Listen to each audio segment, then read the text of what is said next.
വിശദമായ വാർത്തകൾ നോക്കാം. വയനാട് മാനന്തവാടിയിലെ ജനവാസ മേഖലയിൽ ഇറങ്ങിയ കാട്ടാനയെ മയക്കുവടി വയ്ക്കുന്നത് വൈകും. ദൗത്യമേഖലയിൽ നിന്ന് കൊമ്പൻ കുന്നിൻ ചരിവിലേക്ക് മാറിയതാണ് വെല്ലുവിളി സൃഷ്ടിക്കുന്നത്. RRT സംഘവും കുങ്കിയാനകളും സ്ഥലത്ത് തുടരുകയാണ്.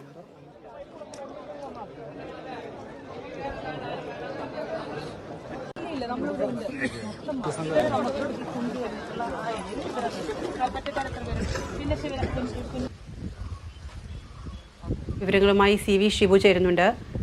ഷിബു, ദൗത്യം വൈകാനുള്ള സാധ്യതകളാണ് ഇപ്പോൾ പറയുന്നത്. ആന നിന്നിരുന്ന സ്ഥലത്ത് നിന്നും മാറിയിട്ടുണ്ട്. എന്തൊക്കെയാണ് വിശദാംശങ്ങൾ? എപ്പോഴത്തേക്ക് ഈ ആനയെ ഒരു ഉദ്ദേശിച്ച സ്ഥലത്തേക്ക് എത്തിക്കാനാകും? എപ്പോഴായിരിക്കും ഇത്തരത്തിലൊരു മയക്കുവെടി വയ്ക്കുന്നത്? വിശദാംശങ്ങൾ എന്തൊക്കെയാണ്? അതെ, ഒരു പകൽ മുഴുവൻ മാനന്തവാടിയിൽ വലിയ ആശങ്കയും ഭീതിയുമായിരുന്നു ഉണ്ടായിരുന്നത്. എന്നാൽ ആനയെ മയക്കുവെടി വെച്ച് പിടികൂടാനാകുമെന്നുള്ള ഒരു പ്രതീക്ഷ എല്ലാവർക്കും ഇതുവരെ ഉണ്ടായിരുന്നു. പക്ഷെ കഴിഞ്ഞ ഒരു മണിക്കൂറിനുള്ളിൽ ഉണ്ടായ സംഭവ വികാസം ആന നിലനിന്നിരുന്ന ഒരു സ്ഥലത്തു നിന്നും ചതുപ്പിൽ നിന്നും കുന്നിൻ മുകളിലേക്ക് പോവുകയാണ് ഉണ്ടായത്. അതായത് പോലീസ് സ്റ്റേഷന്റെ സമീപമായുള്ള ഒരു കോളനിയും അതിനോടനുബന്ധിച്ച് ഒരു ക്ഷേത്രവും ഒക്കെയുണ്ട്. ഈ പ്രദേശത്തേക്കാണ് ആന ഇപ്പോൾ നീങ്ങിയിട്ടുള്ളത്. ഇവിടെ ഒരു കാർഷിക മേഖല കൂടിയാണ്. തോട്ടങ്ങളും മറ്റും കാർഷിക വിളകളൊക്കെ ഉള്ളതിനാൽ ആനയുടെ കാഴ്ച മറഞ്ഞിരിക്കുന്ന ഒരു അവസ്ഥയുമുണ്ട്. കഴിഞ്ഞ അത്രയും മണിക്കൂറുകളായി രാവിലെ 9 മണി മുതൽ നല്ല കാഴ്ചയിലായിരുന്നു ആന ഉണ്ടായിരുന്നത്. അതായത് മയക്കുവെടി വെക്കാനുള്ള പാകത്തനുസൃതമായ എല്ലാ കാലാവസ്ഥയും അനുകൂലമായിരുന്നു. പക്ഷേ മയക്കുവെടി വെക്കാനുള്ള ഉത്തരവ് വൈകുകയായിരുന്നു ഉണ്ടായിരുന്നത്. ഉച്ച കഴിഞ്ഞാണ് മയക്കുവെടി വെക്കാനുള്ള ഉത്തരവ് പുറത്തിറങ്ങിയത്. കർണാടക വനംവകുപ്പ് അധികൃതരുമായി ചർച്ച നടത്തുകയും കർണാടക വനംവകുപ്പ് ഉദ്യോഗസ്ഥർ മാനന്തവാടിയിൽ എത്തുകയും ചെയ്തിട്ടുണ്ട്.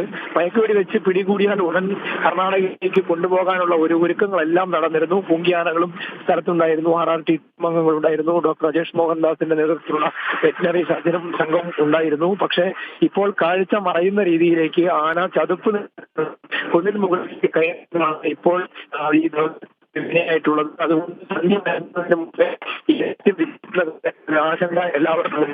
സന്ധ്യയായി കഴിഞ്ഞാൽ ആന പിന്നെ എങ്ങോട്ട് പോകും എന്നുള്ള ഒരു കാര്യത്തിലും ഒരു ആശങ്കയുണ്ട്. ഇപ്പോൾ മയക്കുവെടി വെച്ച് പിടികൂടുക എന്ന ഏക മാർഗം മാത്രമായിരുന്നു വനംവകുപ്പ് അധികൃതർക്ക് മുമ്പിൽ ഉണ്ടായിരുന്നത്. അതിനാണ് ഇപ്പോൾ തടസ്സമായിട്ടുള്ളത്. ഷിബു, എപ്പോഴത്തേക്ക് അല്ലെങ്കിൽ ഈ ഒരു ദൗത്യം ഇന്ന് നടത്താനാകുമോ? ഷിബു സൂചിപ്പിച്ചതുപോലെ തന്നെ സന്ധ്യയായി ഒരു ഇരുട്ടൊക്കെ വന്നു കഴിഞ്ഞാൽ ആന എങ്ങോട്ടാണ് മാറുന്നതെന്ന് കൃത്യമായിട്ടൊന്നും വിവരങ്ങൾ ലഭ്യമാകാത്ത സാഹചര്യത്തിൽ എന്തായിരിക്കും ഇനി വനം വകുപ്പിന്റെ ഏതെങ്കിലും തരത്തിൽ ഇന്ന് ഇതൊരു മാറ്റിവെക്കുന്നതുമായി ബന്ധപ്പെട്ടോ അല്ലെങ്കിൽ ഏതെങ്കിലും തരത്തിൽ മറ്റ് വിശദീകരണങ്ങൾ എന്തെങ്കിലും വനം വകുപ്പ് നൽകുന്നുണ്ടോ? വനംവകുപ്പ് ഇപ്പോൾ പറയുന്നത് എന്തായാലും മയക്കുവെടി വെച്ച് പിടികൂടിയാൽ ഉടൻ കർണാടകയിലേക്ക് കൊണ്ടുപോകുമെന്നുള്ള വിവരം തന്നെയാണ് അവർ പറയുന്നത്. പക്ഷെ സന്ധ്യയ്ക്ക് മുമ്പ് മയക്കുവെടി വെക്കാൻ കഴിഞ്ഞില്ലെങ്കിൽ മാത്രമാണ് ഈ പറയുന്ന ആശങ്കകളൊക്കെ ഉണ്ടാവുക.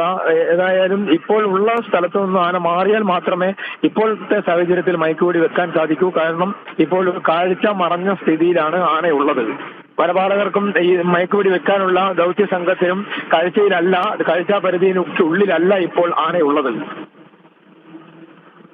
ശരി ഷിബു, വ്യക്തമാണ്. വയനാട് മാനന്തവാടിയിലെ ജനവാസ മേഖലയിൽ ഇറങ്ങിയ കാട്ടാനയെ മയക്കുവെടി വയ്ക്കുന്നത് വൈകും. ദൗത്യമേഖലയിൽ നിന്ന് കൊമ്പൻ കുന്നിൻ ചെരിവിലേക്ക് മാറിയതാണ് വെല്ലുവിളി സൃഷ്ടിക്കുന്നത്. നിരപ്പായ സ്ഥലത്ത് എത്തിച്ചതിന് ശേഷമായിരിക്കും ഇത്തരത്തിലൊരു മയക്കുവെടി വയ്ക്കുന്നതുമായി ബന്ധപ്പെട്ട തുടർ നടപടികൾ ഉണ്ടാവുക. RRT സംഘവും കുങ്കിയാനകളും സ്ഥലത്ത് തുടരുകയാണ്. വിശദാംശങ്ങളുമായി ചേർന്നത് CV ഷിബു ആണ്.